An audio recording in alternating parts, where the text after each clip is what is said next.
Et salut à tous les amis, c'est CryptoPartage, quel plaisir de vous retrouver pour la vidéo du 3 janvier 2021. ETH vient d'exploser littéralement l'oblique qui le bloquait depuis un petit moment, j'y crois pas. Et vraiment j'ai du mal à y croire, je pensais vraiment qu'on allait corriger avant, comme je vous le dis depuis un petit moment, sur Bitcoin et que ça allait entraîner les alts et qu'ensuite il y aurait l'alt season. Je dis pas qu'on est en alt season, mais au moins on a un droit à un petit pump avant et ça fait tellement plaisir parce que les alts là ils ramassaient vraiment cher contre Bitcoin, la BTC dominance était au plus haut et là ça fait vraiment du bien. Donc ETH qui nous fait une perf incroyable, plus 25% à peu près, là il a descendu un petit peu vu qu'il allait chercher 970 dollars. Donc ça fait vraiment du bien. Notamment moi j'ai énormément de TH en portefeuille, donc d'un point de vue personnel c'est sympa. Du côté de Bitcoin, on est redescendu très légèrement en dessous des 33 000 dollars, mais bon, il poursuit sa folle ascension. Il a marqué un ATH aux alentours des 34 800, il me semble. On va voir ça sur le graphique en deuxième partie de vidéo. Et côté alt, eh ben, c'est un peu mitigé. On en a quelques-unes qui corrigent, notamment Crow, XMR, et on a d'autres qui suivent un peu l'élan lancé par ETH, notamment Litecoin, ADA, BNB. Et voilà, on va analyser pas mal en deuxième partie de vidéo de ces altcoins. Tous ceux qui ne sont pas abonnés, les amis, n'hésitez pas à le faire, ça me soutient, on est de plus en plus sur la chaîne, ça me fait trop plaisir.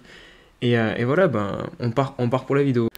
Allez, on passe aux news, on va essayer de faire ça rapidement, histoire de vite se retrouver sur les graphiques, parce qu'il y a pas mal de choses à dire. Donc vraiment, la principale, enfin il y a deux grosses news, donc déjà les médias mainstream, donc les plus populaires, notamment à la télé, qui commencent à parler de Bitcoin. Donc on a eu, ça c'est sur France Info il me semble, donc qu'ils ont encore comparé, qui ont fait des belles gaffes en comparant Bitcoin qui sert surtout à acheter des armes et de la drogue. Enfin bref, on a l'habitude maintenant, mais bon, dans un petit moment, ils seront bien obligés de retourner leur veste. Et on a eu aussi sur M6 et France 2, donc ils nous ont dit que Bitcoin avait passé les 30 000 dollars. Donc voilà, petit passage de Bitcoin à la télé. En 2017, ça n'a pas été bon signe quand Bitcoin est passé à la télé, vu que derrière il s'est effondré.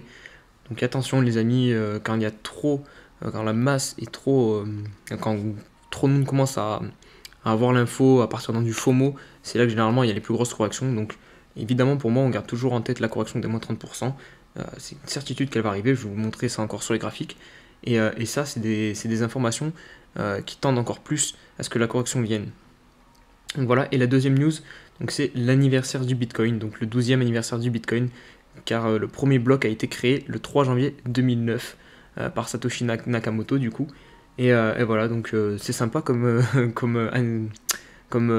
anniversaire, ce qui se passe aujourd'hui avec un Bitcoin à 34 000 dollars et ETH qui emboîte le pas derrière. Allez, on passe tout de suite à l'analyse technique. Allez, on débute cette analyse technique par la capitalisation boursière totale des crypto-monnaies qui est en train de marquer ATH sur ATH. Du coup, on a, ça y est, dépassé la mèche de 2017 qui était à 760 milliards de dollars pour les cryptos. Et là, on a fait une mèche à 900 milliards. Donc là, l'objectif, clairement, ça va être d'atteindre les 1000 milliards de market cap pour les crypto-monnaies. Mais là, ça y est, le bull run est bien lancé. Après, regardez, comme vous pouvez le constater, aucune correction. Ça fait 4 mois qu'on monte en totale verticalité. Donc, je vous le dis, les amis, ça va venir. Ça n'existe pas, les trucs qui montent comme ça. Vous pouvez prendre même dans la bourse classique, même Tesla par exemple, on en parle, on dit que c'est une bulle. Il y a des mois où Tesla a corrigé. Je vous le montrerai peut-être demain si vous voulez, mais vraiment, n'importe quel actif, au bout d'un moment, ça corrige. C'est comme ça que fonctionnent les marchés. Il y a des gens qui vont prendre des bénéfices et ça a corrigé. Donc là, regardez, on va avoir une bougie rouge à un moment ou à un autre. Et pour moi, elle va arriver en janvier. Donc voilà. Sur Bitcoin, du coup, bah, c'est pareil, là on est en mensuel. Évidemment, on a les mêmes bougies. Donc on est très haut. On va se mettre en 4 heures pour voir qu'on allait chercher du coup un nouvel ETH à 34 827 dollars. Donc encore énorme. On a subi un petit flash crash hier. Enfin, c'est pas un crash, hein, évidemment, quand on monte comme ça, mais regardez, on était venu chercher un nouvel ETH à 33 000 et derrière, on était venu rechercher pile poil la zone ici où on a démarré notre impulsion. Donc les 30 000 dollars, on s'est venu s'appuyer dessus. Donc c'était une très légère correction, très rapide. Et d'ailleurs, on est déjà reparti à la hausse. Donc là, évidemment, pour ne pas passer en tendance baissière, il faudra clôturer, ne pas clôturer en dessous des 32 000 dollars. Mais pour l'instant, toujours pas de correction sur Bitcoin. Allez, on va passer du côté des alts avec la Bitcoin dominance qui nous permet enfin de souffler un petit peu parce que là, elle était montée très très haute, hein, au niveau des 73%. Donc c'est vraiment la zone où il ne fallait pas dépasser, parce qu'il ne faut pas dépasser, parce que si jamais on clôturait au-dessus, on repartait en tendance haussière.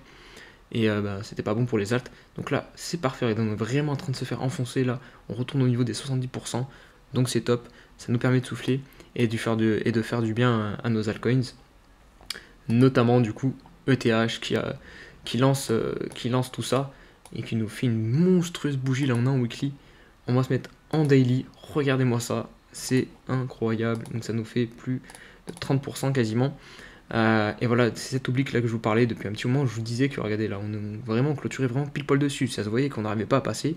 Hier on a clôturé dessus, je vous ai dit que ça y est, ça pouvait partir très très fort, mais vraiment je m'attendais pas à ça, je préfère être honnête, je m'attendais pas à ça. Et du coup là on est parti très fort. On va se mettre en weekly histoire de prendre un peu de recul pour voir qu'est-ce qui pourrait potentiellement nous arrêter. Donc là il y a les mèches ici lors du bull run de 2017, enfin plutôt la correction. Donc on s'est arrêté à ce niveau là, au niveau des 970, 970, ouais 980 à peu près ici. Il y a cette mèche ici où on avait eu aussi un support à 980. Donc là c'est possible qu'on se fasse stopper ici. Et après il y aura évidemment le support psychologique des 1000$. Donc à voir si on va faire une correction et revenir chercher du coup soit le breakout en daily, ou soit du coup c'est ce support là, cette ancienne résistance ici des 788$. Si on se met en daily, pourquoi ne pas venir retester l'oblique du coup qui nous a stoppé pendant un long moment. Donc ça serait vraiment pas déconnant qu'on revienne faire quelque chose comme ça avant de s'extirper.